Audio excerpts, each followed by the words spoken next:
അന്ന് കൃത്യമായി പറഞ്ഞാൽ ജൂൺ 22, 2026 ബാംഗ്ലൂരിലെ നല്ലൂരിനഹള്ളി എന്ന് പറയുന്ന സ്ഥലത്ത് ഒരു റെസിഡൻഷ്യൽ ഏരിയയിലാണ് ഈ ഒരു ഇൻസിഡൻറ്റ് നടക്കുന്നത്. അവിടെ ഒരു അപ്പാർട്ട്മെൻറ്റിൽ ഒരു സാധാരണ മിഡിൽ ക്ലാസ് ഫാമിലി അവരുടെ വളരെ പേഴ്സണൽ ആയിട്ടുള്ള മാറ്റർ സംസാരിക്കുകയായിരുന്നു. മുത്തുലക്ഷ്മി എന്ന് പറയുന്ന സ്ത്രീ അവരുടെ ഹസ്ബൻഡായിട്ടുള്ള സോമസുന്ദരത്തിൻ്റെ അടുത്ത് പറഞ്ഞൊരു കാര്യം എന്തായിരുന്നു എന്ന് വെച്ച് കഴിഞ്ഞിട്ടുണ്ടെങ്കിൽ, നമ്മുടെ മകളായിട്ടുള്ള ശ്വേതയെ കണ്ടിട്ട് ഒരുപാട് നാളായില്ലേ, നമുക്ക് എന്തായാലും ഒന്ന് പോയി കണ്ടാലോ എന്ന് ചോദിക്കുകയായിരുന്നു. അപ്പോൾ സോമസുന്ദരം പറഞ്ഞു, ഓക്കെ നീ പോയി കണ്ടോ, എനിക്ക് കുറച്ച് വർക്കുകളും കാര്യങ്ങളൊക്കെ ഉണ്ട്, ഞാൻ എന്തായാലും ഒരു രാത്രി സമയമൊക്കെ ആകുമ്പോൾ നമ്മളെ മകളെയും കൂടെ കൂട്ടിയിട്ട് എത്താമെന്ന് പറയായിരുന്നു. അപ്പോൾ ഈ ഒരു സോമസുന്ദരത്തിനും മുത്തുലക്ഷ്മിക്കും ടോട്ടൽ 2 മക്കളായിരുന്നു ഉണ്ടായിരുന്നത്. 2 പെൺകുട്ടികളായിരുന്നു. മൂത്ത കുട്ടിയുടെ പേരായിരുന്നു ശ്വേത. ഈ ഒരു ശ്വേതയുടെ കാര്യം പറയുകയാണെന്നുണ്ടെങ്കിൽ അവർ ഡിഗ്രിയും കാര്യങ്ങളൊക്കെ കഴിഞ്ഞു. അതിനുശേഷം നല്ലൊരു IT കമ്പനിയിൽ നല്ല പേ ഉള്ളൊരു ജോബ് സെക്യൂർ ചെയ്യുകയും ചെയ്തിട്ടുണ്ടായിരുന്നു. രണ്ടാമത്തെ കുട്ടിയായിട്ടുള്ള സുപ്രിയാണെന്നുണ്ടെങ്കിൽ ആ ഒരു സമയത്ത് കോളേജിൽ പഠിച്ചുകൊണ്ടിരിക്കുകയായിരുന്നു. അങ്ങനെ മുത്തുലക്ഷ്മി രാവിലത്തെ ജോലികളും കാര്യങ്ങളൊക്കെ കഴിച്ചതിന് ശേഷം അപ്പോഴത്തേനും ഈ ഒരു എന്താ പറയുക അവരുടെ ഹസ്ബൻഡൊക്കെ പോയിട്ടുണ്ടായിരുന്നു. മകളാണെന്നുണ്ടെങ്കിൽ കോളേജിലോട്ടും പോയിട്ടുണ്ടായിരുന്നു. അതിനുശേഷം മുത്തുലക്ഷ്മി ഒരു ഓട്ടോറിക്ഷ വിളിച്ചിങ്ങായിട്ട് നേരെ തന്നെ തൻ്റെ മകളായിട്ടുള്ള ശ്വേതയുടെ അടുത്തോട്ട് പോവുമായിരുന്നു. സായിഗ്രീൻ അപ്പാർട്ട്മെന്റ്സ് എന്ന് പറയുന്ന ഒരു അപ്പാർട്ട്മെന്റ് കോംപ്ലക്സിൽ ഒരു ഫ്ലാറ്റിലായിരുന്നു കേട്ടോ ശ്വേത താമസിക്കുന്നുണ്ടായിരുന്നത്. നേരെ തന്നെ മുത്തുലക്ഷ്മി അങ്ങോട്ടെത്തി അവരുടെ ഫ്ലാറ്റിൻ്റെ മുന്നിലെത്തി കോളിംഗ് ബെല്ലടിച്ചു. ശ്വേത വാതിൽ തുറന്നു. ഒരുപാട് നാളായിട്ടുണ്ടായിരുന്നു അമ്മയെ കണ്ടിട്ട്. അങ്ങനെ അവർ ഒരുപാട് നേരം അകത്തിരുന്ന് സംസാരിക്കുകയാണ്. അന്ന് അമ്മയുടെ കൈകൊണ്ട് ഫുഡ് ഉണ്ടാക്കി കഴിക്കണം എന്ന് പറഞ്ഞിട്ട് ആ അപ്പാർട്ട്മെൻറ്റിൽ അമ്മ ഫുഡൊക്കെ ഉണ്ടാക്കി മകൾക്ക് കൊടുക്കുകയാണ്. അങ്ങനെ അവർ കുറേ നേരം ഇങ്ങനെ സംസാരിച്ചിരുന്നു. കുറേ നേരം കഴിഞ്ഞു എന്ന് വെച്ച് കഴിഞ്ഞിട്ടുണ്ടെന്നുണ്ടെങ്കിൽ രാത്രി ഏകദേശം 9 മണി ടൈമൊക്കെ ആയി. അപ്പോഴാണ് സോമസുന്ദരവും അവരുടെ രണ്ടാമത്തെ മകളായിട്ടുള്ള സുപ്രിയയും കൂടെ അങ്ങോട്ട് എത്തുകയാണ്. അവർ നേരെ തന്നെ ഒരു അപ്പാർട്ട്മെൻറ്റിൻ്റെ മുന്നിലോട്ട് എത്തി. എന്നിട്ട് കോളിംഗ് ബെല്ല് അടിക്കുകയാണ്. അപ്പോൾ പെട്ടെന്ന് തന്നെ ആരും തുറക്കുന്നില്ല. അവർ ചുറ്റുമൊക്കെ നോക്കുമ്പോൾ ആരുമില്ല. കാരണം ആ ഒരു സമയമാണ്, ഫ്ലാറ്റിൻ്റെ കോറിഡോറാണ്, ആരെങ്കിലും അപ്പാർട്ട്മെൻറ്റിലോട്ട് വരാനോ പോകുന്നവരല്ലാതെ അവിടെ ആൾക്കാരൊന്നും ഉണ്ടാവില്ലല്ലോ. അപ്പോൾ അങ്ങനെ വെയിറ്റ് ചെയ്ത് നിൽക്കുകയാണ്. പിന്നെയും ഇവർ കോളിംഗ് ബെല്ല് അടിച്ചു. കുറച്ച് നേരം കഴിഞ്ഞപ്പോഴാണ് അവർ ഡോർ ഇങ്ങനെ തുറയുന്നത്. അങ്ങനെ ഇവർ രണ്ടുപേരും അകത്തോട്ട് കയറി. അതിനുശേഷം ഏകദേശം ഒരു 5 to 10 മിനിറ്റിൻ്റെ ഇടയിൽ വലിയ രീതിയിലുള്ള ഒച്ച കേട്ടിട്ടാണ് ബാക്കി ഫ്ലാറ്റിലുള്ള ആളുകളെല്ലാവരും തന്നെ ഡോറ് തുറന്ന് പുറത്തോട്ടിറങ്ങി എന്താണ് സംഭവം എന്നറിയുന്നതിന് വേണ്ടിയിട്ട് നോക്കുന്നത്. അപ്പോൾ ഇവർ കാണുന്ന ഒരു കാഴ്ച എന്തായിരുന്നു എന്ന് വെച്ച് കഴിഞ്ഞിട്ടുണ്ടെങ്കിൽ, ആ ഒരു 2nd ഫ്ലോറിൻ്റെ അവിടുത്തെ കോണിയമിൽ കൂടെ ഒരാളിങ്ങനെ നടന്നു വരികയെന്ന് വെച്ച് കഴിഞ്ഞിട്ടുണ്ടെങ്കിൽ ദേഹത്തൊക്കെ വെട്ടേറ്റിട്ടുണ്ട്, രക്തം ഇങ്ങനെ പോയിക്കൊണ്ടേയിരിക്കുന്നുണ്ട്, ചെമരിലിങ്ങനെ പിടിച്ചായിരുന്നു ആളിങ്ങനെ വരുന്നുണ്ടായിരുന്നത്. അത് കഴിഞ്ഞിട്ട് ആൾ നിലത്തോട്ട് വീഴാണ്. അപ്പോഴത്തേനും ആളുകളൊക്കെ ഓടിക്കൂടി. അപ്പോൾ അവരുടെ അടുത്ത് എന്താ പറയുക, ആളെന്തൊക്കെയോ രക്ഷിക്കണേന്നോ എന്തൊക്കെയോ അവരെ രക്ഷിക്കണേന്നോ അങ്ങനെ എന്തൊക്കെയോ പറയുന്നുണ്ടായിരുന്നു. അപ്പോൾ ഇത് കണ്ട് ആകെപ്പാടെ ഷോക്കായിട്ടുള്ള ആളുകൾ നേരെ തന്നെ പോലീസിനെയും അതേപോലെ തന്നെ ആംബുലൻസിനെയും വിവരമറിയിക്കുകയാണ്.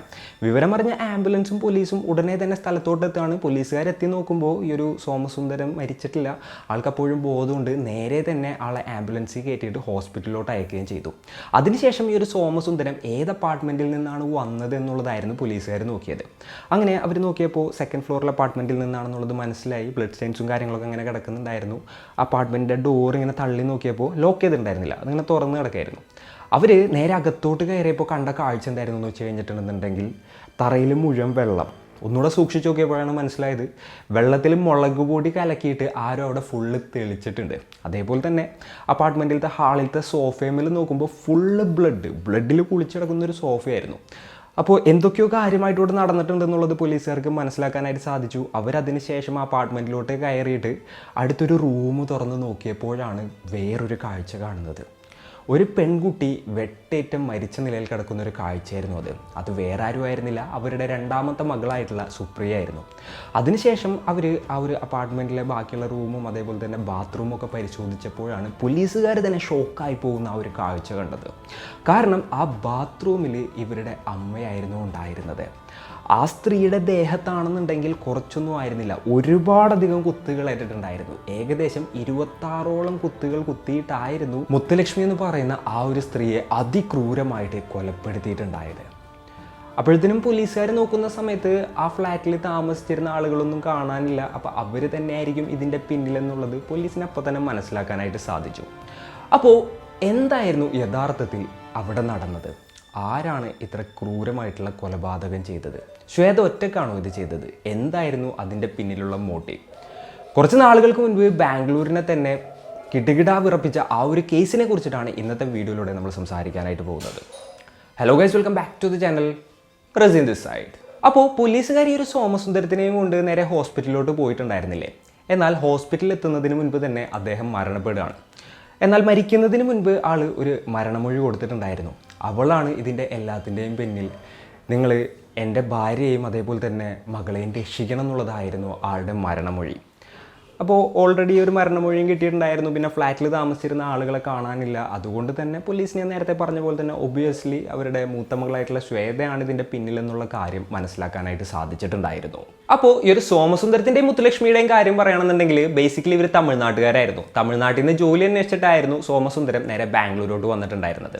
ആൾ അത്യാവശ്യം നന്നായിട്ട് പഠിക്കുമായിരുന്നു. ഡിഗ്രിയും കാര്യങ്ങളൊക്കെ കഴിഞ്ഞു ബാംഗ്ലൂരോട്ട് എത്തി. നല്ലൊരു MNCയിൽ അത്യാവശ്യം നല്ല രീതിയിലുള്ള ജോലിയും കാര്യങ്ങളൊക്കെ ആൾക്ക് ലഭിക്കുകയാണ്. അതിനുശേഷം ആളുടെ ലൈഫ് ആൾ ബാംഗ്ലൂർ തന്നെ എന്താ പറയുക നല്ല രീതിയിൽ കരക്കടുപ്പിക്കാനായിട്ട് തുടങ്ങി. അതിനിടയിലാണ് ഇവർക്ക് 2 കുട്ടികൾ ഉണ്ടാവുന്നത്. ഞാൻ നേരത്തെ പറഞ്ഞ പോലെ തന്നെ ശ്വേതയും അതേപോലെ തന്നെ സുപ്രയും. ഇനിയിപ്പോൾ ശ്വേതയുടെ കാര്യം പറയുകയാണെന്നുണ്ടെങ്കിൽ ചെറുപ്പത്തിൽ തന്നെ നന്നായിട്ട് പഠിക്കുമായിരുന്നു. നല്ല ബ്രൈറ്റ് ആയിട്ടുള്ള ഒരു സ്റ്റുഡൻ്റ് ആയിരുന്നു. ഡിഗ്രിയും കാര്യങ്ങളൊക്കെ കഴിഞ്ഞതിന് ശേഷം നല്ലൊരു MNCയിൽ നല്ല പാക്കേജിൽ തന്നെ ആ ഒരു പെൺകുട്ടിക്ക് ജോലി ലഭിക്കുകയും ചെയ്തു. സുപ്രിയാണെന്നുണ്ടെങ്കിൽ നന്നായിട്ട് പഠിക്കുമായിരുന്നു. ആ ഒരു സമയത്ത് ആ പെൺകുട്ടി കോളേജിൽ പഠിച്ചുകൊണ്ടിരിക്കുകയായിരുന്നു. പുറമേ നിന്ന് നോക്കുമ്പോൾ നല്ലൊരു മിഡിൽ ക്ലാസ് ഫാമിലി, നല്ല ഹാപ്പി ആയിട്ട് പോകുന്നു. മകൾക്ക് ജോലിയുണ്ട്, അച്ഛന് ജോലിയുണ്ട്, ചെറിയ മകളാണെന്നുണ്ടെങ്കിൽ പഠിച്ചുകൊണ്ടിരിക്കുന്നു. യാതൊരു പ്രശ്നവും ഇല്ല. ഒരു ഹാപ്പി ഫാമിലി. അങ്ങനെയുള്ള ആ ഒരു ഫാമിലിയിൽ എന്തൊക്കെയാണ് നടന്നത്, എങ്ങനെയാണ് ഇത്രത്തോളം പ്രശ്നങ്ങളൊക്കെ ഉണ്ടായതല്ലേ? അതിനെക്കുറിച്ച് പോലീസുകാർ കൂടുതലായിട്ട് അന്വേഷിക്കുകയാണ്. ശ്വേതയുടെ നൈബേഴ്സിനെ എല്ലാവരെയും പോലീസുകാർ ക്വസ്റ്റ്യൻ ചെയ്യാണ്. അതേപോലെ തന്നെ ഒരു ഫ്ലാറ്റിലെ സെക്യൂരിറ്റിനൊക്കെ ക്വസ്റ്റ്യൻ ചെയ്തു. അപ്പോഴാണ് ആൾ ഒരു കാര്യം പോലീസിൻ്റെ അടുത്ത് പറയുന്നത്. ശ്വേത മേഡം അവിടെ ഒറ്റക്കായിരുന്നില്ല താമസിക്കുന്നുണ്ടായിരുന്നത്. അവരുടെ കൂടെ അവരുടെ ഹസ്ബൻഡും ഉണ്ടായിരുന്നു. കെന്നത്ത് എന്നാണ് ആളുടെ പേര്. ഏകദേശം കഴിഞ്ഞ ഒരു 2 മാസമൊക്കെ ആയിട്ട് അവർ സ്ഥിരമായിട്ട് അവിടെ ഉണ്ട്. അപ്പോൾ അവർ രണ്ടുപേരാണ് അവിടെ താമസിക്കുന്നത്. തുടങ്ങിയിട്ടുള്ള കാര്യങ്ങൾ ഈ ഒരു സെക്യൂരിറ്റി ഗാർഡ് പറയാണ്. അപ്പോൾ ഇത്രയും നേരം പോലീസുകാർ വിചാരിച്ചിരുന്നത് എന്തായിരുന്നു എന്ന് വെച്ച് കഴിഞ്ഞിട്ടുണ്ടെന്നുണ്ടെങ്കിൽ ഈ ഒരു ശ്വേത ഒറ്റക്കായിരിക്കാം മേ ബി ഈ 3 കൊലപാതകങ്ങളും നടത്തിയതെന്നുള്ള രീതിയിലായിരുന്നു. എന്നാൽ പിന്നീടാണ് പോലീസിന് ആ ഒരു കാര്യം മനസ്സിലായത്. ശ്വേത ഒറ്റക്കായിരിക്കില്ല. ശ്വേതയും അവരുടെ ഹസ്ബൻഡായിട്ടുള്ള ഈ ഒരു കെന്നത്ത് കൂടിയിട്ടായിരിക്കാം ഇത്രയും ബ്രൂട്ടലായിട്ടുള്ള 3 കൊലപാതകങ്ങൾ നടത്തിയിട്ടുണ്ടാവുക. അങ്ങനെ ഫോറൻസിക് ടീമും മറ്റുമൊക്കെ സ്ഥലത്തോട്ടെത്തി. അവർ ഫ്ലാറ്റ് മുഴുവൻ അരിച്ചു പറക്കുകയാണ്. അപ്പോൾ രക്തത്തിൽ പുരണ്ട 2 കത്തികൾ അവർക്ക് അവിടെ നിന്ന് കണ്ടെത്താനായിട്ട് സാധിച്ചു. അതേപോലെ തന്നെ ഒരു ലാപ്ടോപ്പും കാര്യങ്ങളും എല്ലാം തന്നെ ആ ഒരു ഫ്ലാറ്റിൽ നിന്നും ഫോറൻസിക് ടീം റിക്കവർ ചെയ്യായിരുന്നു. അപ്പോൾ ഈ ഒരു കേസിൽ പ്രൈം സസ്പെക്ട്സ് ആയിട്ടുള്ള കെന്നത്തിനും അതേപോലെ തന്നെ ശ്വേതക്കും വേണ്ടിയിട്ട് പോലീസുകാർ വല വിരിച്ച് അന്വേഷണം ആരംഭിക്കുകയാണ്. ജസ്റ്റ് കർണാടകയിൽ മാത്രമല്ല, നൈബറിംഗ് സ്റ്റേറ്റ്സ് ആയിട്ടുള്ള കേരളത്തിലും അതേപോലെ തന്നെ തമിഴ്നാട്ടിലും ബാക്കിയുള്ള സ്റ്റേറ്റ്സിലും എല്ലായിടത്തും അവർ അലേർട്ട് ചെയ്യാണ്. അതേപോലെ തന്നെ ഇൻവെസ്റ്റിഗേറ്റ് ചെയ്യാണ്. അപ്പോൾ ചുറ്റുള്ള വല്ല CCTV വിഷ്വൽസിലോ കാര്യങ്ങളിലോ ഒരു രക്ഷപ്പെട്ടു പോകുന്നതിൻ്റെ വല്ല വിഷ്വൽസോ കാര്യങ്ങളൊക്കെ ഉണ്ടോ എന്നുള്ളത് വേറൊരു ടീം ഓഫ് പോലീസുകാരിങ്ങനെ നോക്കുന്നുണ്ടായിരുന്നു കേട്ടോ. അപ്പോഴാണ് പോലീസിൻ്റെ ശ്രദ്ധയിൽ ഒരു വിഷ്വൽ വിടുന്നത്. ഇവർ രണ്ടുപേരും നടന്നു പോവാണ്. വളരെ കൂളായിട്ടാണ് നടന്നു പോകുന്നത്. 3 കൊലപാതകങ്ങൾ നടത്തിയതിൻ്റെ യാതൊരു പേടിയോ അല്ലാന്നുണ്ടെങ്കിൽ പരിഭ്രമോ അവരുടെ ഒരു ബോഡി ലാംഗ്വേജിലില്ല. അവരവിടെ നിന്ന് ബൈക്ക് എടുത്ത് പോകുന്നതിൻ്റെ വിഷ്വൽസും കാര്യങ്ങളൊക്കെ പോലീസിന് ലഭിക്കുകയാണ്. അത് ട്രാക്ക് ചെയ്ത് പോയ സമയത്ത് തമിഴ്നാട് ഡയറക്ഷനിലോട്ടാണ് ഇവർ ട്രാവൽ ചെയ്തിട്ടുണ്ട് എന്നുള്ളത് പോലീസിന് മനസ്സിലാക്കാനായിട്ട് സാധിച്ചു. അങ്ങനെ പോലീസുകാരിങ്ങനെ പോകുന്നതിൻ്റെ ഇടയിൽ ഇവരുടെ ബൈക്ക് കണ്ടെടുക്കുകയാണ്. തിരുവണ്ണാമലയിൽ നിന്നും ഏകദേശം 200 കിലോമീറ്റർ മാറിയിട്ടുള്ള ഒരു സ്ഥലത്ത് വെച്ചിട്ടായിരുന്നു അവരുടെ ബൈക്ക് പോലീസുകാർ കണ്ടെടുത്തിട്ടുണ്ടായത്. സംഭവിച്ചത് എന്തായിരുന്നു എന്ന് വെച്ച് കഴിഞ്ഞിട്ടുണ്ടെങ്കിൽ അവരിങ്ങനെ ട്രാവൽ ചെയ്തുകൊണ്ടിരിക്കുന്നതിൻ്റെ ഇടയിൽ ബൈക്ക് കംപ്ലൈൻറ്റ് ചെയ്താണ്. അപ്പോൾ ബൈക്കും കൊണ്ട് ഇനി പോകാൻ പറ്റില്ല. അവിടെ നിന്ന് കഴിഞ്ഞിട്ടുണ്ടെന്നുണ്ടെങ്കിൽ ശരിയാവുകയില്ല. അങ്ങനെയുള്ളൊരു സിറ്റുവേഷനിലായതുകൊണ്ട് തന്നെ അവർ ബൈക്ക് അവിടെ ഉപേക്ഷിച്ചിട്ട് ഒരു ബസ് പിടിച്ച് നേരെ പോണ്ടിച്ചേരിക്ക് പോകുമായിരുന്നു ഉണ്ടായിരുന്നത്. അപ്പോൾ ഈ ഒരു മർഡറും കാര്യങ്ങളൊക്കെ നടക്കുന്നതിനും ഏകദേശം ഒരു 15 ദിവസങ്ങൾക്ക് മുൻപ് ഇവർ രണ്ടുപേരും പോണ്ടിച്ചേരിക്ക് ഒരു ട്രിപ്പൊക്കെ പോയിട്ടുണ്ടായിരുന്നു. സോ പോണ്ടിച്ചേരി ഇവർക്ക് അത്യാവശ്യം നല്ല പരിചയമുള്ളൊരു സ്ഥലമായിരുന്നു. അതുകൊണ്ട് തന്നെ അവിടെ പോയി ഒളിച്ചു കഴിഞ്ഞിട്ടുണ്ടെങ്കിൽ പോലീസിന് പെട്ടെന്ന് ട്രാക്ക് ചെയ്തിട്ട് അവരെ കണ്ടുപിടിക്കാനായിട്ട് സാധിക്കില്ല എന്നുള്ളതായിരുന്നു അവരുടെ തോട്ട്. പിന്നെ പോണ്ടിച്ചേരിയിൽ എത്തിയിട്ട് ഇവർ രണ്ടുപേരും ഒരു സ്ഥലത്തായിരുന്നില്ല കേട്ടോ താമസിച്ചിട്ടുണ്ടായിരുന്നത്. അവിടെ എത്തിയിട്ട് ഇവർ രണ്ടുപേരും സ്പ്ലിറ്റായി കഴിഞ്ഞിട്ടുണ്ടെന്നുണ്ടെങ്കിൽ പോലീസുകാർ ട്രാക്ക് ചെയ്യുമ്പോൾ 2 വഴിക്ക് പോകുമ്പോൾ അവരെ കൺഫ്യൂസ് ചെയ്തിട്ട് രക്ഷപ്പെടാനായിട്ട് സാധിക്കുമല്ലോ എന്നുള്ളൊരു തോട്ടിലായിരുന്നു രണ്ടുപേരും 2 വഴിക്ക് പോയിട്ടുണ്ടായത്. എന്നാൽ പോലീസുകാർ ഇവരുടെ കോൾ ഡീറ്റെയിൽസും അതേപോലെ തന്നെ നെറ്റ്വർക്ക് സിഗ്നലും എല്ലാ കാര്യങ്ങളും ട്രാക്ക് ചെയ്ത് ഏകദേശം ഇവർ എവിടെയാണെന്നുള്ളൊരു ധാരണയിൽ എത്തിയിട്ടുണ്ടായിരുന്നു. ജൂൺ 24-ാം തീയതി പോണ്ടിച്ചേരി റെയിൽവേ സ്റ്റേഷനിൽ നിന്നും പോലീസുകാർ ശ്വേതയെ അറസ്റ്റ് ചെയ്യുകയും ചെയ്തു. പക്ഷേ ആ സമയത്ത് കെന്നത്തിനെ പിടികൂടാനായിട്ട് പോലീസിനെ കൊണ്ട് സാധിച്ചില്ല. ആൾ അവിടെ നിന്ന് നൈസായിട്ട് എസ്കേപ്പ് ആവുമായിരുന്നു. പിന്നീട് ഈ ഒരു ശ്വേതയെ നേരെ ബാംഗ്ലൂരോട്ട് കൊണ്ടുവരികയാണ്. എന്നിട്ട് പോലീസുകാർ ക്വസ്റ്റ്യനിങ് സ്റ്റാർട്ട് ചെയ്യുകയും ചെയ്തു. അപ്പോഴാണ് ഇവരുടെ സ്റ്റോറിയും കാര്യങ്ങളൊക്കെ പറയുന്നത്. ഒരു ശ്വേത അത്യാവശ്യം നന്നായിട്ട് പഠിക്കുമായിരുന്നു. കോളേജിലോട്ടൊക്കെ എത്തി. കോളേജിലെത്തിയതിന് ശേഷമാണ് ഇവർ കെന്നത്തിനെ പരിചയപ്പെടുന്നത്. ആദ്യം ഇവർ രണ്ടുപേരും തമ്മിൽ നല്ല സുഹൃത്തുക്കളായിരുന്നു എന്നുണ്ടെങ്കിൽ പതിയെ അതൊരു പ്രണയമായിട്ട് മാറുകയായിരുന്നു. പിന്നീട് ഇവരുടേതായിട്ടുള്ളൊരു ജീവിതം സ്വപ്നം കാണാനും ഒരുമിച്ച് ജീവിക്കാനും അങ്ങനെയുള്ള ഒരുപാടധികം പ്ലാൻ ചെയ്തു. ലോകത്തുള്ള എല്ലാത്തിനെക്കാട്ടിലും വലുത് അവരുടെ പ്രണയമാണെന്ന് കരുതിക്കൊണ്ടുള്ള ഒരു ജീവിതമായിരുന്നു അവർ മുന്നോട്ട് നയിക്കുന്നുണ്ടായത്. അങ്ങനെ ഇവരുടെ പഠിപ്പും കാര്യങ്ങളൊക്കെ കഴിഞ്ഞു. അതിനുശേഷം ഇവർ രണ്ടുപേരും വീട്ടിൽ കാര്യങ്ങൾ അവതരിപ്പിക്കുകയാണ്. എന്നാൽ ശ്വേതയുടെ വീട്ടിൽ സമ്മതിക്കുന്നുണ്ടായിരുന്നില്ല. കാരണം ഇവർ രണ്ടുപേരും രണ്ട് കമ്മ്യൂണിറ്റിയിലുള്ള ആളുകളായിരുന്നു. അപ്പോൾ ഈ ഒരു വിവാഹത്തിന് അവർ സമ്മതിക്കില്ല എന്ന് പറഞ്ഞു. അങ്ങനെ ശ്വേതയും വീട്ടുകാരും തമ്മിൽ കുറേ ഇഷ്യൂസും കാര്യങ്ങളൊക്കെ ഉണ്ടാവുകയാണ്. അതിനുശേഷം ഒരു സുപ്രഭാതത്തിൽ എന്താ സംഭവിച്ചതെന്ന് വെച്ച് കഴിഞ്ഞിട്ടുണ്ടെങ്കിൽ ശ്വേത വീട് വിട്ട് ഇറങ്ങുകയാണ്. എന്തിനായിരുന്നു എന്ന് വെച്ച് കഴിഞ്ഞിട്ടുണ്ടെന്നുണ്ടെങ്കിൽ കെന്നത്തുമായിട്ട് ഒരുമിച്ച് താമസിക്കാൻ. അങ്ങനെ ഇവർ രണ്ടുപേരും ലിവിങ് റിലേഷൻ സ്റ്റാർട്ട് ചെയ്യുകയായിരുന്നു. ഈ ഒരു വിവരം പറഞ്ഞ ശ്വേതയുടെ പാരൻസ് ആകെപ്പാടെ തകർന്നു പോവാണ്. തങ്ങളുടെ മകള് വേറൊരു പയ്യൻ്റെ കൂടെ ഇതേപോലെ തന്നെ ഒരു ലിവിങ് ടുഗദറിൽ താമസിക്കുകയാണല്ലോ എന്നുള്ളൊരു ചിന്ത അവരുടെ ഉള്ളിൽ. ഈ ഒരു വിവരം പറഞ്ഞ ശ്വേതയുടെ പാരൻസ് ആകെപ്പാടെ തകർന്നു പോവാണ്. എന്തൊക്കെയാണെങ്കിലും തെറ്റ് മനസ്സിലാക്കി മകള് ഒരു ദിവസം തങ്ങളുടെ അടുത്തോട്ട് വരുമെന്നുള്ളൊരു തോട്ടിൽ തന്നെ ആയിരുന്നു അവരുണ്ടായിരുന്നത്. എന്നാൽ ശ്വേത കാണുന്നുണ്ടെങ്കിൽ കെന്നത്തിനോടും കെന്നത്തിനും ശ്വേതയുടെ അടുത്തും എന്താ പറയുക ഭയങ്കരമായിട്ടുള്ളൊരു പ്രണയമായിരുന്നു. എന്തൊക്കെ തന്നെ വന്നു കഴിഞ്ഞിട്ടുണ്ടെന്നുണ്ടെങ്കിലും ജീവിതം അവർ മുന്നോട്ട് നയിക്കുമെന്നുള്ള ആ ഒരു ഇതിലായിരുന്നു അവരുടെ ലൈഫ് അവർ സ്റ്റാർട്ട് ചെയ്തിട്ടുണ്ടായത്. പിന്നെ ഒരു കെന്നത്തിൻ്റെ കാര്യം പറയുകയാണെന്നുണ്ടെങ്കിൽ ആളും ഒരു സോഫ്റ്റ്വെയർ എഞ്ചിനീയർ ആയിരുന്നു. നല്ല ജോലിയും കാര്യങ്ങളൊക്കെ ഉണ്ടായിരുന്നു. എന്നാലും ആളുടെ ആഗ്രഹം എന്തായിരുന്നു എന്ന് വെച്ച് കഴിഞ്ഞാൽ ഒരു ക്ലൗഡ് കിച്ചൺ സ്റ്റാർട്ടപ്പ് സ്റ്റാർട്ട് ചെയ്യുക എന്നുള്ളതായിരുന്നു. അപ്പോൾ അതിൻ്റെ കുറച്ച് ഫണ്ട്സിനും മറ്റൊക്കെ വേണ്ടിയിട്ട് ആൾ വീട്ടിലൊക്കെ പറയുകയാണ്. എന്നാൽ വീട്ടുകാരൊന്നും അതിന് അപ്രൂവ് ചെയ്തില്ല. ആളുടെ അടുത്താണെന്നുണ്ടെങ്കിൽ ഈ ഒരു ക്ലൗഡ് കിച്ചൺ സ്റ്റാർട്ടപ്പ് തുടങ്ങാനും മാത്രമുള്ള പൈസ ഒന്നും ഉണ്ടായിരുന്നില്ല. അങ്ങനെ ശ്വേതയുമായിട്ട് ഇത് ഓൾറെഡി ഡിസ്കസ് ചെയ്തിട്ടുണ്ടായിരുന്നു. ഇവർ രണ്ടുപേരും ചർച്ച ചെയ്ത് അവസാനം ഫണ്ടിൻ്റെ കാര്യം ശ്വേത നോക്കാം, നീ ജോലി റിസൈൻ ചെയ്തോ, കംപ്ലീറ്റ് കാര്യങ്ങൾ നോക്കാം എന്നുള്ളൊരു തീരുമാനത്തിലോട്ട് അവർ രണ്ടുപേരും കൂടെ എത്തുകയാണ്. അങ്ങനെ ഇയാൾ ക്ലൗഡ് കിച്ചൺ സ്റ്റാർട്ടപ്പിൻ്റെ പരിപാടികൾ കാര്യങ്ങളൊക്കെ സ്റ്റാർട്ട് ചെയ്യാണ്. ശ്വേത ആണെന്നുണ്ടെങ്കിൽ ജോലിക്ക് പോകുന്നുണ്ട്, വീട്ടിലത്തെ കാര്യങ്ങൾ നോക്കുന്നുണ്ട്, അതേപോലെ തന്നെ ഫണ്ടും കാര്യങ്ങളൊക്കെ അറേഞ്ച് ചെയ്യുകയും ചെയ്തു.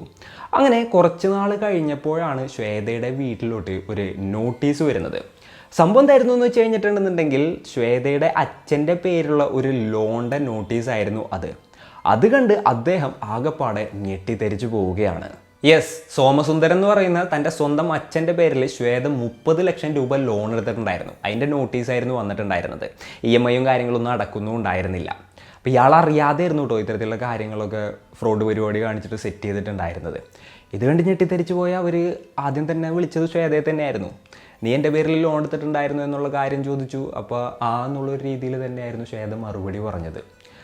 അപ്പോൾ ഇത്രയും വലിയൊരു EMI എങ്ങനെ അടക്കും എന്നുള്ള കാര്യങ്ങളൊക്കെ ചോദിച്ചപ്പോൾ ശ്വേതക്ക് പ്രത്യേകിച്ച് മറുപടി ഒന്നും ഉണ്ടായിരുന്നില്ല. ശ്വേത അച്ഛൻ്റെ അടുത്ത് തിരിച്ചു ചോദിച്ചൊരു കാര്യം എന്തായിരുന്നു എന്ന് വെച്ച് കഴിഞ്ഞിട്ടുണ്ടെന്നുണ്ടെങ്കിൽ എൻ്റെ ഭാഗം തരാനായിരുന്നു. യെസ്, എൻ്റെ സ്വത്തിൻ്റെ ഭാഗം തായോ, ഞാൻ പുതിയതായിട്ടൊരു ജീവിതവും കാര്യങ്ങളൊക്കെ സ്റ്റാർട്ട് ചെയ്തേക്കാണ്, എനിക്ക് പൈസക്ക് ആവശ്യമുണ്ട്, അപ്പോൾ നിങ്ങൾ എൻ്റെ ഓഹരി എനിക്ക് തരണം എന്നുള്ള കാര്യങ്ങൾ പറഞ്ഞു. ഇതുകൂടെ കേട്ടപ്പോൾ അച്ഛനാകപ്പാടെ ഫുൾ ദേഷ്യപ്പെടുകയാണ്. നിനക്ക് ഈ വീട്ടിൽ നിന്ന് 10 പൈസ തരില്ല, ഇനി നിങ്ങളും അതേപോലെ തന്നെ ഞങ്ങളും തമ്മിൽ യാതൊരു ബന്ധവും ഇല്ല, എനിക്കൊരു മോളുള്ളൂ എന്ന് ഞാൻ വിചാരിച്ചോളാന്ന് അങ്ങനെയൊക്കെ പറഞ്ഞ് ആകെ ആ ഒരു പ്രശ്നം വലിയ രീതിയിൽ എന്താ പറയുക എസ്കലേറ്റ് ചെയ്യണം. ഇതും ചെറിയ കാര്യമൊന്നുമല്ലല്ലോ. അച്ഛൻ്റെ പേരിൽ 30 ലക്ഷം രൂപ അച്ഛനറിയാതെ ലോൺ എടുത്തിട്ട് അതിൻ്റെ അടക്കണ കാര്യം എങ്ങനെയാണെന്ന് ചോദിച്ചപ്പോൾ സ്വത്ത് തരാൻ പറഞ്ഞ് അങ്ങനെ ഉണ്ടായ ഒരു ഇഷ്യൂ ആണ്. അങ്ങനെയാണ് ഇവർ രണ്ടുപേരും തമ്മിൽ തീരെ സംസാരിക്കാതായത്. ഇതിൻ്റെ ഇടയിലാണെന്നുണ്ടെങ്കിൽ കെന്നത്ത് ജോലി റിസൈൻ ചെയ്തിട്ട് ഫുൾ ടൈം ആ ഒരു സ്റ്റാർട്ടപ്പിൽ കോൺസെൻട്രേറ്റ് ചെയ്യാണ്. അതിൽ നിന്നാണെന്നുണ്ടെങ്കിൽ വലിയ കാര്യമായിട്ട് പൈസയും കാര്യങ്ങളൊന്നും വരുന്നുണ്ടായിരുന്നില്ല. അങ്ങോട്ട് ഇൻവെസ്റ്റ് ചെയ്യുക എന്നുള്ളത് മാത്രമായിരുന്നു. പിന്നെ ശ്വേതയാണെന്നുണ്ടെങ്കിൽ ജോലിക്കും കാര്യങ്ങൾക്കൊക്കെ പോകുന്നുണ്ടായിരുന്നു. അത്യാവശ്യം നല്ല ജോലിയൊക്കെ ആയിരുന്നു. വളരെ സ്മൂത്തൊക്കെ ആയിട്ടായിരുന്നു അവരുടെ ലൈഫ് മുന്നോട്ട് പോയിക്കൊണ്ടിരുന്നിരുന്നത്. എന്നാലൊരു പോയിന്റിൽ ഒരു ചെറിയ പ്രശ്നം സംഭവിക്കുകയാണ്. ലേ ഓഫിൽ കുറേ പേരെ പിരിച്ചുവിട്ട കൂട്ടത്തിൽ ശ്വേതയുടെയും ജോലി പോവാണ്. അങ്ങനെ എന്താ പറയുക ഒരു ഇൻകം ഇല്ലാതെ അവരാകെപ്പാടെ സ്റ്റക്കായി പോവാണ്. അപ്പോൾ കയ്യിലാണെന്നുണ്ടെങ്കിൽ 10 പൈസയില്ല. തൻ്റെ ബോയ് ഫ്രണ്ടിൻ്റെ ബിസിനസ് ആണെന്നുണ്ടെങ്കിൽ ഒന്ന് പിക്കായിട്ടും ഇല്ല. ആകെ വല്ലാത്തൊരു സിറ്റുവേഷനിൽ ഇവരിരുന്ന സമയത്ത് ഇങ്ങനെ ആലോചിച്ച് എന്ത് ചെയ്യുമെന്ന് ആലോചിച്ചപ്പോഴാണ് ഇവർക്കൊരു ചിന്ത വരുന്നത്. അച്ഛനും അമ്മയും അനിയത്തിയും ഉള്ളത് കൊണ്ട് ആണല്ലോ എനിക്ക് സ്വത്ത് തരില്ല എന്ന് പറയുന്നത്. അവരില്ലാന്നുണ്ടെങ്കിൽ ഈ സ്വത്ത് ഓട്ടോമാറ്റിക്കലി അത് എൻ്റെ കയ്യിലോട്ട് എത്തുമല്ലോ. അപ്പോൾ അവരില്ലാതാക്കാം. അതായിരുന്നു ഈ ഒരു ശ്വേതയുടെ പ്ലാൻ. ഈ ഒരു പ്ലാൻ കെന്നത്തിൻ്റെ അടുത്ത് ഇവർ ഷെയർ ചെയ്യാണ്. എൻ്റെ അച്ഛനെയും അമ്മയും അതേപോലെ തന്നെ അനിയത്തിനെയും കൊന്നു കഴിഞ്ഞിട്ടുണ്ടെന്നുണ്ടെങ്കിൽ ആ സ്വത്തുക്കൾ ഓട്ടോമാറ്റിക്കലി എൻ്റെ പേരിലോട്ടാവും. അങ്ങനെയാണെന്നുണ്ടെങ്കിൽ നമുക്ക് നല്ല ഹാപ്പി ആയിട്ട് നമ്മളുടെ ലൈഫും കാര്യങ്ങളൊക്കെ മുന്നോട്ട് കൊണ്ടുപോകാനായിട്ട് സാധിക്കും. അപ്പോൾ അങ്ങനെ കാര്യങ്ങൾ പ്ലാൻ ചെയ്താലോ എന്ന് ചോദിച്ചപ്പോൾ കെന്നത്ത് അതിന് ഓക്കെ പറയുകയും ചെയ്തു. അങ്ങനെ ഇവർ എന്താ പറയുക രണ്ടുപേരും കൂടെയും സ്വന്തം ഫാമിലിയെ മേർഡർ ചെയ്യാനായിട്ടുള്ള കാര്യങ്ങളൊക്കെ പ്ലാൻ ചെയ്യണം. അതിൻ്റെ അടിസ്ഥാനത്തിൽ കൂടിയിട്ടായിരുന്നു ഈ ശ്വേത അന്നത്തെ ദിവസം രാവിലെ തന്നെ അമ്മയെ വിളിച്ചിങ്ങായിട്ട് വളരെ സങ്കടത്തിലും ഭയങ്കര സ്നേഹത്തിലും കാണണം എന്നുള്ള രീതിയിലൊക്കെ ഇങ്ങനെ സംസാരിക്കുന്നുണ്ടായിരുന്നത്. അപ്പോൾ മകളിങ്ങനെ വിളിച്ച് ഇങ്ങനെയുള്ള കാര്യങ്ങളൊക്കെ പറഞ്ഞപ്പോൾ അമ്മയാണല്ലോ, അമ്മയുടെ ഉള്ളിൽ ആ ഒരു സ്നേഹം ഉണ്ടാവുമല്ലോ. അപ്പോൾ അവരും എന്തൊക്കെയാണെങ്കിലും മകളെ പോയി കാണാൻ തീരുമാനിക്കുകയാണ്. അങ്ങനെയാണ് ഹസ്ബൻഡിൻ്റെ അടുത്ത് കാര്യങ്ങളൊക്കെ സംസാരിക്കുന്നത്. ആദ്യ ആൾക്കൊരു മുഷിപ്പുണ്ടായിരുന്നു. എന്നാലും കുറേ നാളായാലും മകളെ കണ്ടിട്ട് മകളെ പോയി കാണാം, കാര്യങ്ങളൊക്കെ സ്മൂത്തായിട്ട് ഡീൽ ചെയ്യാം എന്നുള്ള കാര്യം ആളും തീരുമാനിക്കുകയാണ്. അങ്ങനെയാണ് നീ എന്തായാലും നേരത്തെ പോ, ഞാൻ വൈകുന്നേരം നമ്മളെ രണ്ടാമത്തെ മോള് സുപ്രിയനെയും കൊണ്ടുവരാം, നീ ആദ്യം പോയിട്ട് കാര്യങ്ങളൊക്കെ സെറ്റാക്കുന്നുള്ള രീതിയിലായിരിക്കാം ആദ്യം ഭാര്യനെ പറഞ്ഞു വിട്ടിട്ടുണ്ടാവുക. ഈ അമ്മയാണെന്നുണ്ടെങ്കിൽ നേരെ തന്നെ മകളുടെ വീട്ടിലോട്ട് പോയി. അതിനുശേഷം മകൾ നല്ല രീതിയിൽ തന്നെയായിരുന്നു സംസാരിച്ചിരുന്നത്. അവരാദ്യം അവരുടെ ലൈഫിൽ രണ്ടുപേരുടെ ലൈഫിലുള്ള കുറേ കാര്യങ്ങൾ ഷെയർ ചെയ്തു. അതിനുശേഷം അമ്മ തന്നെയാണ് ഫുഡും കാര്യങ്ങളൊക്കെ ഉണ്ടാക്കിയത്. അതിനുശേഷം ഇങ്ങനെ സംസാരിച്ചുകൊണ്ടിരിക്കുന്നതിൻ്റെ ഇടയിൽ ശ്വേത അമ്മയുടെ അടുത്ത് സ്വത്തിൻ്റെ കാര്യത്തിനെ കുറിച്ച് ഇങ്ങോട്ട് സംസാരിക്കുകയാണ്. എനിക്ക് ഇത്രയും ഫൈനാൻഷ്യലി കുറേ പ്രശ്നങ്ങളൊക്കെ ഉണ്ട്, ആ പൈസ കുറച്ച് എന്തെങ്കിലുമൊക്കെ റിലീസ് ചെയ്ത് തരികയാണെന്നുണ്ടെങ്കിൽ എനിക്കത് ഉപകാരമായിരിക്കും എന്നുള്ള രീതിയിൽ സംസാരിച്ചപ്പോൾ അമ്മയുടെ മുഖം മാറി. അപ്പോൾ അമ്മ ചോദിച്ചു, ഈ ഒരു പൈസയുടെ കാര്യം പറയാൻ വേണ്ടിയിട്ടാണല്ലേ നീ എന്നെ ഇങ്ങോട്ട് വിളിച്ചു വരുത്തിയത്? ഞാൻ വിചാരിച്ചു നിനക്ക് എന്നെ കാണാൻ വേണ്ടിയിട്ടാണ്, ഇത്ര നാളായാലോ കണ്ടിട്ട് അങ്ങനെയുള്ളൊരു വിഷമത്തിൻ്റെ പുറത്താണെന്നുള്ളത്. ജസ്റ്റ് പൈസയ്ക്ക് വേണ്ടിയിട്ട് മാത്രമാണെന്നുള്ളത് എനിക്ക് മനസ്സിലാക്കാനായിട്ട് ഇപ്പോൾ പറ്റി. അച്ഛൻ പറഞ്ഞത് തന്നെയാണ് എനിക്കും പറയാനുള്ളത്. നീ ഞങ്ങളുടെ വാക്കുകളൊന്നും കേൾക്കാതെ ഞങ്ങളൊക്കെ ധിക്കരിച്ചിട്ട് നിൻ്റേതായിട്ടുള്ള രീതിയിൽ വീട്ടിൽ നിന്ന് ഇറങ്ങിപ്പോയി. അപ്പോൾ നീ നിൻ്റെ ജീവിതം നോക്കണം. ഇതിനിപ്പോൾ ഞങ്ങളുടെ സ്വത്ത് കാര്യങ്ങളൊന്നും പറഞ്ഞിട്ട് ഞങ്ങളുടെ അടുത്തോട്ട് വരണ്ട, അതിൻ്റെ ഉള്ളിൽ നിന്ന് എന്തായാലും 10 പൈസ നിനക്ക് തരില്ല എന്ന് പറഞ്ഞു. അതിൻ്റെ പേരിൽ ഇവർ രണ്ടുപേരും തമ്മിലുള്ള ആർഗ്യുമെൻറ്റ് വലുതായി വന്നു. ഭയങ്കര അടിയായി. ലാസ്റ്റ് ശ്വേത എന്താ ചെയ്തതെന്ന് വെച്ച് കഴിഞ്ഞിട്ടുണ്ടെങ്കിൽ നേരെ കിച്ചണിൽ പോയിട്ട് കത്തിയെടുത്ത് വന്നിട്ട് കെന്നത്തിൻ്റെ കയ്യിൽ കൊടുക്കുകയാണ്. എന്നിട്ട് പറഞ്ഞു, അമ്മയെ കൊല്ലാനായിട്ട്, ഈ സ്ത്രീയെ എനിക്കിനി സഹിക്കാൻ പറ്റില്ല, നീ കൊന്നുകളയാനായിട്ട് പറഞ്ഞു. ഇത് കേട്ട പാതി കേൾക്കാത്ത പാതി കെന്നത്ത് ആ ഒരു കത്തിയെടുത്ത് ആ ഒരു സ്ത്രീയെ കുത്തി കൊലപ്പെടുത്തുകയായിരുന്നു. അതും ഒരു വെറിപൂണ്ട മൃഗത്തെ പോലെ ഏകദേശം 26ഓളം കുത്തിയിട്ടായിരുന്നു ആ ഒരു സ്ത്രീയെ ഇവർ രണ്ടുപേരും കൂടെ കൊലപ്പെടുത്തിയത്. അതിനുശേഷം അവരുടെ ബോഡി പീസ് ആക്കിയിട്ട് എവിടെയെങ്കിലും കൊണ്ടുപോയി ഡിസ്പോസ് ചെയ്യാന്നുള്ളതായിരുന്നു ഇവരുടെ പ്ലാൻ. അങ്ങനെ ഇവർ രണ്ടുപേരും കൂടെ അമ്മയുടെ ബോഡി നേരെ തന്നെ എടുത്തിങ്ങായിട്ട് ബാത്റൂമിലോട്ട് കൊണ്ടുവച്ചു. അതിനുശേഷം എന്താ പറയുക, ബോഡി പീസാക്കാനുള്ള കത്തിയും കാര്യങ്ങളൊക്കെ എടുത്തു. അതിനുശേഷം പീസാക്കാനായിട്ട് ഇങ്ങനെ തുടങ്ങുന്നതിൻ്റെ ഇടയിലാണ് കോളിംഗ് ബെല്ലടിക്കുന്നത്. കോളിംഗ് ബെല്ലടിച്ചപ്പോൾ അത് അച്ഛനും അതേപോലെ തന്നെ ഇളയ സിസ്റ്ററും ആയിരിക്കും എന്നുള്ളത് ഇവർക്ക് മനസ്സിലായി. അപ്പം നേരെ തന്നെ ആ ഒരു ഡോറ് തുറക്കാനായിട്ട് അവർ പോവാണ്. അപ്പോഴും ഈ ഒരു ബാത്റൂമിൻ്റെ ഉള്ളിൽ നിന്ന് പെട്ടെന്ന് വന്നപ്പോൾ അവർക്ക് ആ ഒരു പകപ്പുണ്ടായിരുന്നു. എന്നാലും എന്താ പറയുക, വളരെ ശാന്തമായിട്ട് കാര്യങ്ങളൊക്കെ അഭിനയിച്ച് കെന്നത്താണെന്നുണ്ടെങ്കിൽ ഒരു കത്തി പിടിച്ചിങ്ങേറ്റ് ഒളിച്ച് നിൽക്കുകയാണ്. ശ്വേതാണെന്നുണ്ടെങ്കിൽ പതിയെ ചെന്നിങ്ങേറ്റ് ഡോറ് തുറക്കുകയും ചെയ്തു. ഡോറ് തുറന്നപ്പോൾ അച്ഛനും അതേപോലെ തന്നെ സഹോദരിയും വീടിൻ്റെ അകത്തോട്ട് കയറി. ഈ ഒരു സുപ്രിയ നോക്കിയപ്പോൾ കണ്ടൊരു കാഴ്ച എന്തായിരുന്നു എന്ന് വെച്ച് കഴിഞ്ഞിട്ടുണ്ടെന്നുണ്ടെങ്കിൽ അവിടുത്തെ സോഫേമ ഫുള്ള് ബ്ലഡ്. ഇത് കണ്ട് ഞെട്ടിത്തെരിച്ച് പോയ ആ ഒരു പെൺകുട്ടി ഒച്ച വെക്കുകയാണ്. ഉടനെ തന്നെ കെന്നത്ത് ആ ഒരു പെൺകുട്ടിയുടെ മേൽ ചാടി വീണിട്ട് ആ ഒരു പെൺകുട്ടിയെ കുത്തി കൊലപ്പെടുത്തുകയായിരുന്നു. അപ്പോഴാണ് അച്ഛൻ തൻ്റെ മകളെ രക്ഷിക്കാനായിട്ട് ഓടി അങ്ങോട്ട് എത്തുന്നത്. ആ ഒരു സമയത്ത് മൂത്ത മകളായിട്ടുള്ള ശ്വേത തൻ്റെ കയ്യിലുണ്ടായിരുന്ന കത്തി ഉപയോഗിച്ചിങ്ങായിട്ട് സ്വന്തം അച്ഛനായിട്ടുള്ള സോമസുന്ദരത്തിനെയും കുത്തുകയായിരുന്നു. അപ്പം അതിനുശേഷം ഏതോ ഒരു ഗ്യാപ്പിലായിരുന്നു ആൾ ഡോറ് തുറന്നിങ്ങായിട്ട് പുറത്തോട്ട് പോയതും അതേപോലെ തന്നെ ഒച്ചയെടുത്തതും അതേപോലെ ആളുകൾ അങ്ങോട്ട് എത്തിയതും. അപ്പോൾ ആൾ പുറത്തോട്ട് പോയി ഇതേപോലെ തന്നെ ഒച്ചയെടുക്കുന്നു, ആൾക്കാരെന്തായാലും പുറത്തു വരുന്നുള്ള കാര്യങ്ങളൊക്കെ മനസ്സിലായപ്പോൾ എന്തായാലും ഇനിയിപ്പോൾ പ്ലാൻ ഡ്രോപ്പായി. അതായത് ഇവരുടെ ബോഡി പീസാക്കിയിട്ട് ഡിസ്പോസ് ചെയ്യാന്നുള്ള കാര്യങ്ങൾ ഇനി നടക്കില്ല. അപ്പോൾ എന്തായാലും ഇവിടെ നിന്ന് എസ്കേപ്പ് ആവാന്നുള്ളതായിരുന്നു അവരുടെ അടുത്ത പ്ലാൻ. അതിനുശേഷം അവരെന്താ ചെയ്തതെന്ന് വെച്ച് കഴിഞ്ഞിട്ടുണ്ടെന്നുണ്ടെങ്കിൽ ആദ്യം തന്നെ നേരെ കിച്ചണിലോട്ട് പോയിട്ട് കുറച്ച് മുളക് പൊടിയും വെള്ളവും കൂടെ കലക്കിയിട്ട് ഫുള്ള് ഫ്ലാറ്റിൽ ഒഴിച്ച്, പിന്നീട് ബൈക്കിൻ്റെ ചാവി എടുത്തു, അത്യാവശ്യം കുറച്ച് സാധനങ്ങൾ എടുത്തു. പെട്ടെന്ന് തന്നെ ആ ഒരു ഫ്ലാറ്റിൽ നിന്ന് അവർ എസ്കേപ്പ് ആവുമായിരുന്നു. അതിനുശേഷം തമിഴ്നാട് ഡയറക്ഷനിൽ ഇങ്ങനെ പോകുന്നതിൻ്റെ ഇടയിൽ വെച്ചിട്ടാണ് ഞാൻ നേരത്തെ പറഞ്ഞ കാര്യങ്ങൾ സംഭവിക്കുന്നത്. അതായത് ഇവരുടെ ബൈക്ക് ബ്രേക്ക് ഡൗൺ ആവുന്നതും പിന്നീട് വണ്ടി പിടിച്ച് കയറ്റി അതായത് ബസ് പിടിച്ച് പോണ്ടിച്ചേരി പോകുന്നതും പിന്നീട് അവർ 2 സ്ഥലത്തോട്ട് പോകുന്നതും പിന്നീട് പോലീസുകാർ ശ്വേതയെ ട്രാക്ക് ചെയ്യുന്നതും അതേപോലെ തന്നെ പിന്നീട് ബാംഗ്ലൂരിലോട്ട് കൊണ്ടുവന്ന് ക്വസ്റ്റ്യൻ ചെയ്യൽ ഇത്തരത്തിലുള്ള കാര്യങ്ങളെല്ലാം തന്നെ മനസ്സിലാക്കാനായിട്ട് സാധിക്കുന്നതും. ശ്വേതയെ പിടികൂടി ഏകദേശം 2 ദിവസങ്ങൾ കൂടെ കഴിഞ്ഞപ്പോൾ പോലീസുകാർക്ക് കെന്നത്തിനെയും പിടികൂടാനായിട്ട് സാധിച്ചു കേട്ടോ. എന്നാൽ ഈ ഒരു കെന്നത്തിനെ ക്വസ്റ്റ്യൻ ചെയ്തപ്പോൾ വേറെ കുറച്ച് കൺഫ്യൂഷൻസ് പോലീസിന് ഉണ്ടാവുകയാണ്. അങ്ങനെ ആളെ പോളിഗ്രാഫ് ടെസ്റ്റ് ചെയ്യാണ്, ബ്രെയിൻ മാപ്പ് ചെയ്യാണ്, അതേപോലെ തന്നെ നാർക്ക് അനാലിസിസ് ഒക്കെ നടത്തിയിട്ടുണ്ടായിരുന്നു. എന്തൊക്കെയാണെന്നുണ്ടെങ്കിലും ഇവർ രണ്ടുപേരും ഇപ്പോൾ പോലീസ് കസ്റ്റഡിയിലാണ്, കേസും കാര്യങ്ങളൊക്കെ നടന്നുകൊണ്ടിരിക്കുകയാണ്. ഇതിന് ഇവർക്ക് എന്ത് ശിക്ഷ കിട്ടും എന്നുള്ളത് നമ്മൾ നോക്കിയിരുന്ന് തന്നെ കാണേണ്ടതായിട്ട് വരും. വളരെ പ്ലാൻഡായിട്ട് തൻ്റെ സ്വന്തം ഫാമിലി ഇല്ലാതാക്കാൻ അത്രത്തോളം പ്ലാൻ ചെയ്തിട്ട് ഇത്രയും ക്രൂരമായിട്ട് ആ ഒരു കൊലപാതകം നടത്തിയിട്ട് രക്ഷപ്പെടാമെന്ന് വിചാരിച്ച ആ ഒരു സ്ത്രീയുടെ ഒരു മാനസികാവസ്ഥ, പൈസയ്ക്ക് വേണ്ടിയിട്ടാവും തന്നെ, കുടുംബസ്വത്തും മറ്റും കിട്ടുന്നതിന് വേണ്ടിയിട്ട്. എന്തൊക്കെയാണല്ലേ. അപ്പോൾ ഇന്നത്തെ ഒരു വീഡിയോയിൽ ഇത്രയൊക്കെയാണ് പറയാനുള്ളത്. ഈ ഒരു സ്റ്റോറിയും കാര്യങ്ങളൊക്കെ കേട്ടപ്പോൾ നിങ്ങൾക്ക് എന്താണ് തോന്നിയത്, നിങ്ങളുടെ തോട്ട്സും മറ്റും എന്തൊക്കെയാണെന്നുണ്ടെങ്കിലും താഴെ കമൻറ്റുകളായിട്ട് രേഖപ്പെടുത്തുക. ഈ ഒരു കേസിന് ഇവർക്ക് എന്ത് ശിക്ഷ കിട്ടുമെന്നാണ് നിങ്ങൾ കരുതുന്നത്, അതും നിങ്ങൾ താഴെ കമൻറ്റുകളായിട്ട് രേഖപ്പെടുത്തുക. അപ്പോൾ ഇന്നത്തെ ഒരു വീഡിയോയിൽ ഇത്രയൊക്കെയാണ് എനിക്ക് പറയാനുള്ളത്. And it's me Razeen signing off. Peace. Stay peaceful guys. Stay safe.